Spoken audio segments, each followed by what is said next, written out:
Hello my friends and welcome back. It's Wednesday my dudes, so happy Wednesday. We'll begin today's video with the Russian losses of course, and after which we'll go through also the Ukrainian losses. Something that nobody actually does from the pro-Ukrainian side of the military blog, but it's a very necessary thing to do, otherwise the wrong picture would be painted. But let's begin with the Russian losses, 1,510 casualties. That is KIAs, wounded in action, missing in action, taken out of battle. That is a lot because of the new Kharkiv front, of course, and now we have confirmation from Budanov, actually from the Ukrainian officials, that Russians have occupied altogether 9 settlements on the northern part of Kharkiv Oblast. 9 settlements where Ukrainians have been pushed out, and with the grey zone, the settlement number is even bigger. Now, the Russian advance has been stopped and the situation is being stabilized by the Ukrainians, but it's very difficult because even if Russians are not advancing in the area, Ukrainians still have to hold a significant number of their reserve forces there. Otherwise, these forces could be deployed for the defense of Chasiv Yar, for example, or for the offense near Bakhmut or Avdiivka. But now they cannot be deployed there because they have to be deployed to north of Kharkiv, which for Ukrainian side, let's be honest, is a waste of troops. Not that defense of homeland is a waste of troops, but these troops need to be elsewhere right now. Russians also lost 14 tanks, 48 armored personnel vehicles and 23 artillery systems, 48 vehicles and fuel tanks. Now, what's peculiar with the offensive from northern Kharkiv Oblast of the Russians is that they did not use armored vehicles or tanks at all. These armored vehicle losses mostly come from attacking on Chasiv Yar direction. Russians used very minimal amounts of armored personnel carriers in the assault on northern Kharkiv Oblast, and these were destroyed very fast, and most advancements were done by infantry. And as we go through in this video later, a lot of foreign mercenaries were used and deployed there. We have the first prisoners of war and videos about them, and a lot of them are from Nepal, for example. My friends, I talked about it in yesterday's video, but I mention it again. Ukrainian losses. Since Russian Ministry of Defense does not publish the same list as Ukrainian Ministry of Defense publishes about Russian losses, then I cannot give you this very simply understandable chart right here. But I've talked to soldiers in Kyiv, I've talked to Ukrainian soldiers who have come to Estonia, talked to Ukrainian soldiers in America. I have many different sources that indicate the losses that I'm about to tell you. That is about 1 to 3. For every 3 soldiers that Russia loses, Ukraine loses 1. In some very certain areas, it is 1 to 10, but it is very small areas. For example, defense of Avdiivka and defense of Bakhmut. Yes, in those areas, it was 1 to 10. But altogether in this war, all fronts combined, it is about 1 to 3. Russian losses are closing to 500,000, 500,000, which is not all killed but taken out of action. Then Ukrainian losses are closing to 150,000 throughout the full-scale invasion, all fronts combined. Now, with the Ukrainian losses, though, it is peculiar, and it can be said that more men who get wounded go back into action, because Ukraine has a better functioning medical service on the front lines, and they have more motivation to save their soldiers on the front line. Then a bigger percentage, a lot bigger percentage actually, who get wounded, get treated, and in a few months go back to fight. In Russian side, that doesn't really happen, and the opposite is true, that a lot of the wounded these wounds otherwise would not be fatal, turn to be fatal because there is a lack of properly functioning medical services on the front lines. But yes, for all of the people who think I am painting a very rosy picture and that, oh, Ukraine is winning, no, I am publicly pro-Ukraine. I'm from Estonia, I have to be, and I do believe in the country. But I want to give you a full picture, and from now on I'll try to keep the Ukrainian losses also in the picture. It is very necessary not to develop any kind of false images about any battles going on. The simple truth combined in one sentence is that situation for Ukrainians is very difficult right now, very dangerous right now. I would say almost the most dangerous. A few weeks are ahead of us. of the whole full-scale invasion of Ukraine. Now, my friends, I'll quote Kyrylo Budanov, the head of the GUR of Ukraine, on the Kharkiv front. He actually has commented on that front. What happened? Who made mistakes? How were Russians able to advance so much? I'll quote, "The situation is on the edge. Every hour, this situation moves towards critical. All of our forces are either here or in Chasiv Yar. I've used everything we have. Unfortunately, we don't have anyone else in the reserves." So Budanov, one of the most highest positions in the Ukrainian armed forces, admits that Ukraine has used up almost all of their reserved manpower. They are deployed either in Chasiv Yar or now northern Kharkiv Oblast to stop the Russian onslaught. Without reserves, the situation can become very dangerous very quickly, because if the enemy knows you don't have reserves, all they have to do is surprise you in another front, open up yet another new front, knowing that you cannot deploy reserves there. And then Ukrainians have two options: whether to let the Russians advance and pull back, or deploy reserves from other frontal areas, which Russians can then use to strike from there. So unfortunately, if the United States aid does not start to arrive sooner, most of it will start arriving within weeks. Yes, some packets have already arrived, but massively not so. Russia right now has this few weeks window, which they're currently using very aggressively. Aid hasn't arrived yet. Ukraine has not yet declared a full mobilization. So a few weeks when they don't have any reserves, and immediately Russians opened up a new front. So this next few weeks is the most critical for Ukraine. If they survive this, next few months will be easier. I quote Lieutenant Yaroslavsky in the northern Kharkiv front: "They're dropping 5 to 7 bombs every 3 minutes. Every 3 minutes. We're talking about Fab 500, Fab 1000 glide bombs, which make a huge of a kaboom, and they're not very precise, but the amount of explosives in those bombs makes up for the precision." Now, the Russian tactic, which has worked for them, is the same that they use in the northern Kharkiv Oblast of these 9 settlements that they have now occupied. They bombard the hell out of them before even sending any kind of troops there. Then they send the troops, and if there's any resistance, they'll continue the bombardment. And quoting Yaroslavsky, 5 to 7 bombs every 3 minutes. Can you imagine, my friends? Now, this next bit of information, me even as a pro-Ukrainian military blogger, I have to report this, because if we don't talk about the mistakes of Ukraine, they cannot fix these mistakes. So I have to bring them to the public. The advance of Vovchansk, it's one of the settlements in northern Kharkiv Oblast, followed weeks of warnings from Ukrainian officials that Russia was massing forces on the border with the aim of launching a new offensive on the northeast. So local officers, local lieutenants were reporting for weeks what they have heard and seen with their recon missions, that Russia was massing tens of thousands of troops on the front. And Ukrainian higher command did not react appropriately, according to the lieutenants on the ground in the area. I'm not here to point any fingers. I'm here to give you the information and to give this information to the public. Was this a tactical mistake or negligence done by Ukrainian officers or not? What do you think? Russian forces have so far managed to push about 5 miles into Ukrainian territory and seize some 50 square miles of land. So that's the whole magnitude of the invasion. Right now, the onslaught has been stopped. The situation is very slowly stabilizing with, unfortunately, huge losses on both sides. But the whole area occupied in northern Kharkiv Oblast is 50 square miles, to give you just the idea of that. We're not talking about that big of an area, actually. My friends, Russian Ministry of Defense now has a new Minister of Defense appointed by Putin himself. This new Minister of Defense, Belousov, is an economist. He's a civilian. He has no connection to the army, no training in the army of any sort. And he's Putin's personal friend and loyalist, much like Shoigu was. Why is it important for Putin to appoint a loyalist and a personal friend to the army?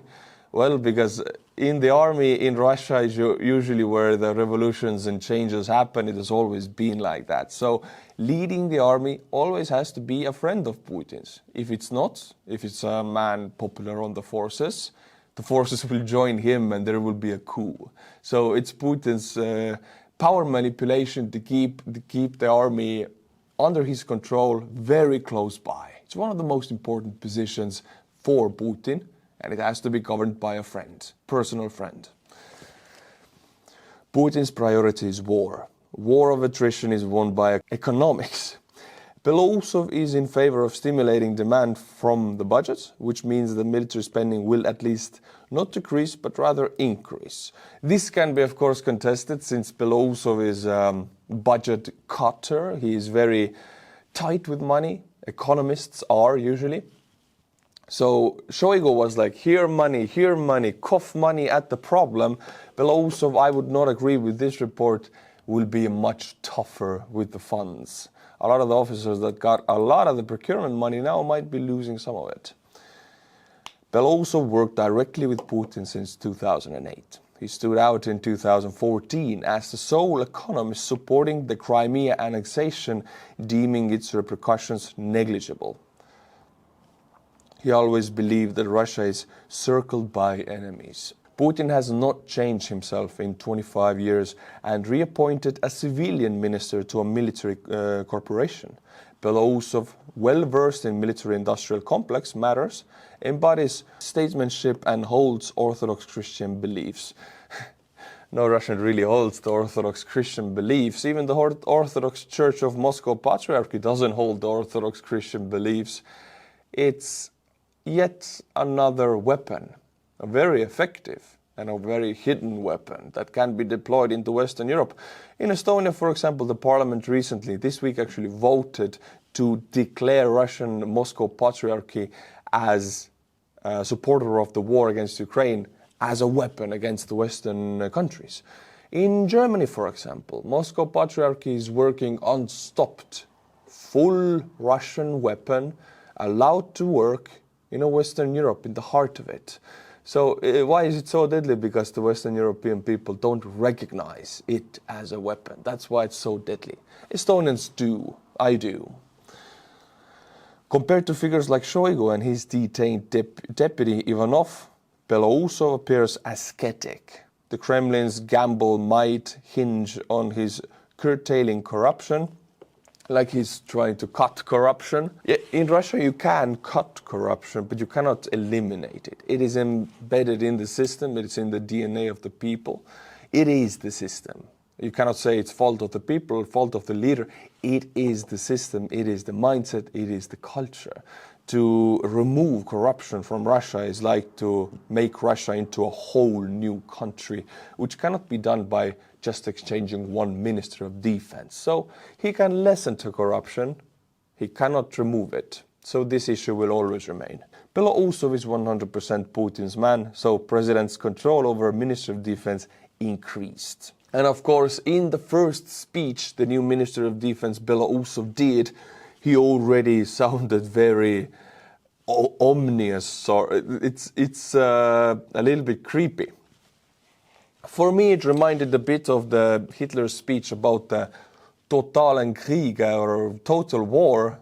Oh, if the English will drop 1,000 bombs on us, we will drop 1 million bombs on them, and the whole crowd goes wild because, of course, they were handpicked by the political officers of Germany. Well, in this speech, Belousov, in much lesser charisma, says that all of the economic might of the Russian Federation will be put under the Northern Military District, meaning that now that Putin has put an economist to the lead the army, basically, he will not hold back. In Russia, there's a saying, and this has been used by the Tsars and by Stalin, every ruble for war. That's how simple and robust it is, and that's how it's going to be in Russia. My friends, there is a full purge going on in the Russian Ministry of Defense and FSB. This changing of the Minister of Defense is only the most top position, but there's a whole hierarchy of structures changing. I'll read you a report, and there are people going to jail, people who have devoted their whole lives into the Russian Minister of Defense, now just going to jail because their allies are changed out. Shoigu came with his old team. Shoigu's team was loyal to him. Now that Shoigu is changed, at least half of his team is arrested and put to jail. They were not ready for it. Information from Osechkin sources on the collapse of the Russian Defense Ministry. Deputy Defense Minister Tselikov and Krivorushko backdated their resignation letters to before May the 9th, despite signing the letters on May 13th. Their subordinate, Lieutenant General Kuznetsov's house was raided and he was taken out of his bed by force at around 5:30 a.m. on May 14th. So yesterday. This happened yesterday. This is High General of the Russian Army. I mean, this is full Putin's purge. His wife was also taken away. No, this reminds me of Stalin's terror, because in Khrushchev and Brezhnev time, somebody was arrested. Yes, they were put to prison. Their families were not touched anymore. In Stalin's times, to be related to somebody who is arrested is also to be arrested. And his wife was also taken, meaning that we're fully going back into the terror times. Kuznetsov is accused of crimes directly linked to Deputy Defense Minister Tsalikov and Ivanov. Ivanov has already been under arrest, and here you can see the Deputy Defense Minister Ivanov, closest ally to Shoigu, already a month ago under custody and already being tried. All of the charges are, of course, corruption and negligence and similar theft. But it's always funny when one Russian accuses another Russian of theft. It's a bit ironical to me. On May 12th, investigations opened into FSB military counterintelligence departments, whose jobs were to police the Ministry of Defense. As you can see, it's the control over the controllers. In democratic world, this is not necessary, because people are the control over the controllers. But in Russia and in the top-heavy systems, for example, in Stalin's times also, you had the army. Then you needed to have the barrier troops who blockaded the army from retreating. And who blockaded the barrier troops? That was the NKVD, who just shot everybody who didn't do their job. So it was the army, the control of the army, and then the control of the army. So the FSB could do their operations abroad and have weaponized people, but they have to also devote resources into controlling their spies in the Russian Ministry of Defense itself. So it's a whole web of internal control structures. Who controls who watches over who is following who, how do you know? It's a whole paranoia, next level. Arrests of many co-conspirators in the FSB are expected. Osechkin has many sources at the Ministry of Defense, including some who already defected to the West and managed to take with them an enormous amount of information. They are familiar with these counterintelligence officers who enabled the mass Ministry of Defense corruption, and they call them cointricks. And mass Ministry of Defense corruption, well, I'll read you one more thread. We'll see where it started. Oh, it's some bad officers, bad eggs down there. No, my friends, the fish rots from the head. But in Russian case, the whole system is the rotting fish. There is no head who rots. Everybody rots. Several military contractors and subcontractors who were part of the Ministry of Defense embezzlement scheme, both complicit and those who were victims, have reached out to Osechkin, and they all say the same thing. Here is the truth, my friends. The corruption, the embezzlement, the theft, their decisions were made personally by Shoigu and his deputy Tselikov. So, Shoigu, as a personal friend and loyalist to Putin, who does everything with the blessing of Putin. This is how it is in Russia. You do everything with the blessing of Putin. And Shoigu was the one who initiated the orders of theft, corruption, and embezzlement schemes. And he did it with the blessing of Putin. So it's so strange that this purge is happening when this is kind of ordered by the Tsar himself. How ironical. This is a pure comedy here. Now, my friends, we'll go to Georgia. As you can see, the people are right now on the streets fighting for the independence of their country and nation, a country who has been overtaken by pro-Russian politicians. They have been paid and bribed by pro-Russian politicians. People are on the streets. The foreign agents law, or the Russian law, was approved by the parliament, by the MPs. Now it has to go to the president. The president, I know personally for sure that he will not sign this law, but that doesn't really mean much, because then the law goes back to the parliament, which has the right to sign it anyway. If the president sends it back, the parliament then has the right to publish it themselves without the president. And this, unfortunately, looks like is happening. People are on the streets almost for a month every day fighting against this. And I'm proud to announce that my country, Estonia, the foreign minister, I just made a podcast with him yesterday. Margus Tsahkna, foreign minister of Estonia, came to my studio. We made a podcast, and he's right now in Georgia, right at this moment, showing and pledging alliance to the pro-European people of Georgia, not the pro-Russian government of Georgia. I am so glad to have a foreign minister like that, who is not afraid to go into a country full of protests. He chooses the side well, he chooses the right side of history. That makes me very proud as a democratic citizen of Estonia. My friends, I'll read you a thread. What's really happening in Georgia? Who is really pushing the country into a Russian sphere of influence? People want to be in European Union. Last year, European Union accepted Georgia as a candidate status country, something that Georgians had been waiting for over a decade. It finally happened, and now it's their chance to get into the EU, and it's the people who have to do it, and they are on the street doing it, because the MPs are all paid by pro-Russian agents. And who is this pro-Russian agent?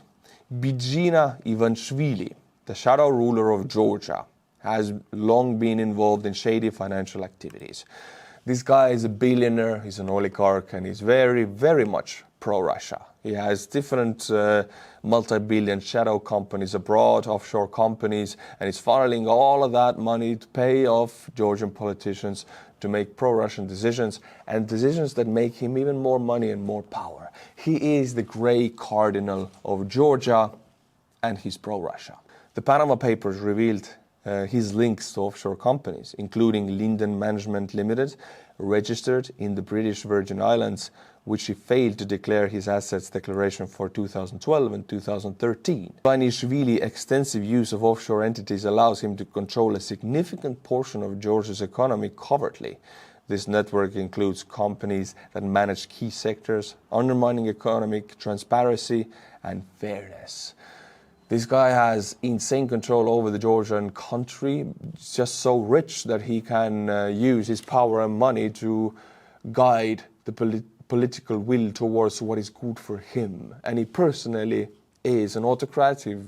He's a pro-Russian mindset person, and he has enough money to pay off the entire parliament. So this is why the people are on the streets. This is why they're fighting against this Russian agents law. When this law is passed, no organization in Georgia who has pro-Western, pro-European Union mindset can operate freely anymore. This law will push Georgia deeper into the Russian influence. My friends, yes, while the Russians have opened up a new front on northern Kharkiv, Ukrainians are very busy dismantling the Russian rear areas, because now they have the long-range ATACMS. They have new Storm Shadow from the British, and again we have reports and images of the military airport in Belbek in Russian-occupied Crimea struck last night. Many explosions. NASA fire map shows that there were fires all across the night, and this is a satellite image of the airbase before the attack. As we can see, enough planes to make this a very juicy target. This is what Ukraine does quite effectively. They strike Crimea. Crimea is very heavily militarized by Russia, Ministry of Defense, Russian army. It has heavy concentrations of planes, troops, radar stations, so it has very juicy targets that Russia really wants and values on that peninsula, because it's the power projection to the Black Sea area. They have to keep it there but in there also it's a great target for Ukraine. For example, about a month ago, Ukrainians struck with ATACMS Russian Iskander missile launchers in Crimea. We didn't know if the launchers were successfully hit, but what tells us that they did is that last month we have had no attacks against Ukrainian Odessa, coastal city of Odessa. This city was attacked regularly by Iskander missiles from occupied Crimean Peninsula. Now that these Iskander missile launchers are destroyed, and that was the hypothesis also, that if we don't get attacks against Odessa anymore, then this attack was successful. We haven't gotten any attacks against Odessa. Iskander missiles destroyed. So this is what Ukraine does very effectively. Unfortunately, not that effectively they're doing in northern Kharkiv Oblast, but the rear areas are being penetrated, as they say. My friends, in this video we can see North Korean tactical missile efforts. This is a new video published by North Korean news agencies that they are focusing now with Russian aid to the North Korean tactical missile production. They were not focusing on that before at all, but they're also learning with the help of Russia from the Ukrainian war, which shows that tactical missiles, one of the most important weapon systems in that entire war and even in 21st century. So now here we see a huge fleet of their truck chassis missile systems, which we don't know how precise they are. We don't know if they're only shells, if they actually don't have weapons in them.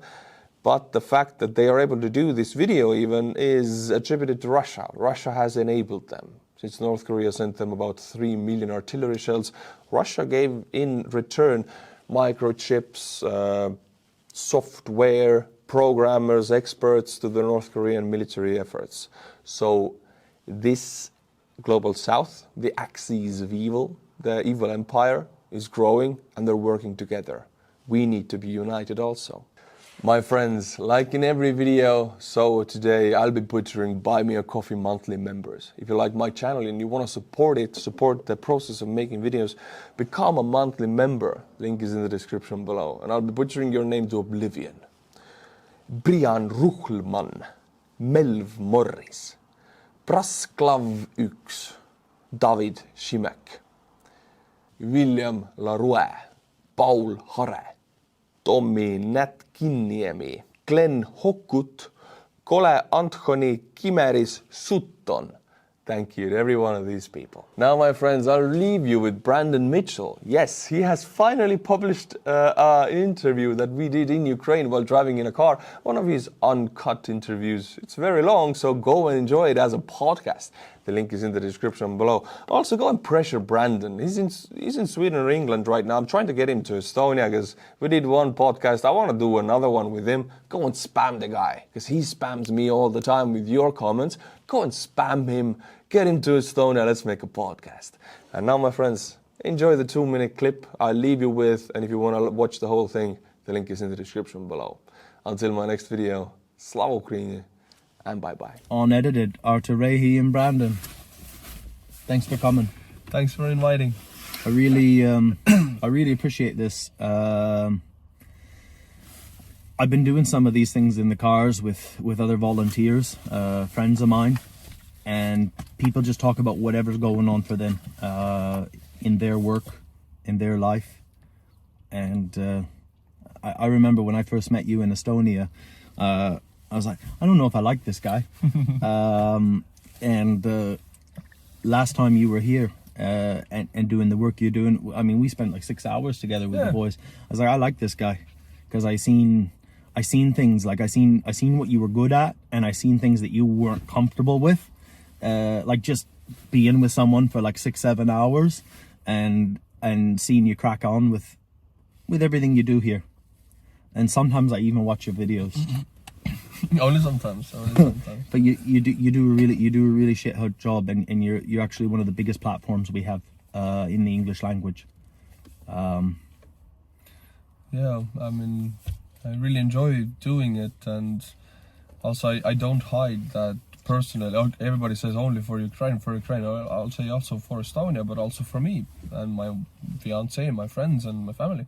Because I first of all, I enjoy really doing it. It's a very good feeling when you can tell that somebody actually gains from you helping them. It's not a feeling you get in the West, but because a lot of people don't need help in the West that way. Of course, we have poverty and everything, but in here, people need help more and different ways, and I feel like I can help. It's a very good feeling also. I don't see why I would have to hide it. So, I mean, of course, you don't put it in everybody's faces, but it's clear that, of course, I personally also very enjoy it and win out of doing this.